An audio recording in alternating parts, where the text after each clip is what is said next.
নমস্কার বন্ধুগণ, আবার নিয়ে আসলাম ডিলিশিয়াস ফুড সিলেটি স্টাইল রান্নাতে একটা স্পেশাল রেসিপি, যেটাকে বলা হয় বটল গড আর বেঙ্গলিতে বলা হয় লাউকি। তো আজকে আমরা বানাবো লাউকির মাছের মাথা দিয়ে ফ্রাইড।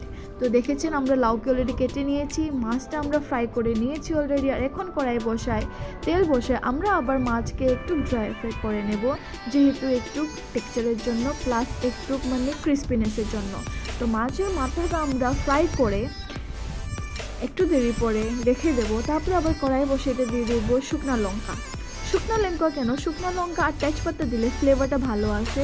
আর যেটা আপনার লাউকি আর মাছের মাথা দিয়ে যেটা হয় না বন্ধুগণ, আপনি ডেফিনেটলি ট্রাই করবেন। তারপরে আমরা দিয়ে দিয়েছি তেলের মধ্যে পেঁয়াজ দিয়েছি, কাঁচা লঙ্কা দিয়েছি।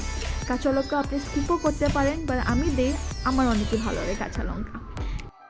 আর কাঁচা লঙ্কা দেওয়ার পরে একটু দেরি স্টিমটা কমায় একটু ফ্রাই হতে দিন। ফ্রাই হওয়ার পরে যখন একটু গোল্ডেন ব্রাউন হয়ে যাবে, তারপরে আপনার দিয়ে দেবেন লাউকি। লাউকিটা একটু বন্ধুগণ আস্তে আস্তে দেবেন, একটু ভালো করে হতে দেবেন লাউকিটা, কিউকি লাউকির ফ্লেভার নেক্সটটা টেক্সচারটা অনেকে ভালো আসে যখন আপনি কম স্টিম দিয়ে একটু লাড়াচাড়া করবেন আর ঢেকে দেবেন। আর লাউকির মাঝে আপনি অনেক কিছু দিতে পারেন। লাউকির মাঝে প্রথম নুনটা দিয়ে একটু লাড়াচাড়া করে রেখে দেবেন।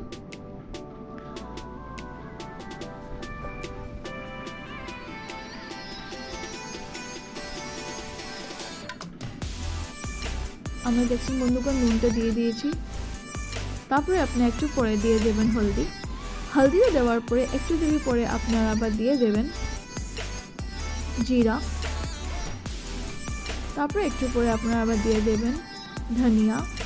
আর ধনিয়াটা দেওয়ার পরে আপনি এগুলো পেস্টও দিতে পারেন বন্ধুগণ, বা আমরা যেহেতু পাউডার দিয়েছি, আমরা সময় অনেক কম ছিল, তো একটু নাড়াচাড়া করার পরে একটু কম স্টম দিয়ে ঢাকে আমরা একটু দেরি পরে আপনার 15 to 20 মিনিটস লাগে বন্ধুগণ লাউকি মাছের মাথা দিয়ে ফ্রাই করতে। বেশি দেরি লাগে না, এটা একটা ড্রাই ফ্রাই টাইপই হয় আর খেতে অনেকে ভালো হয়।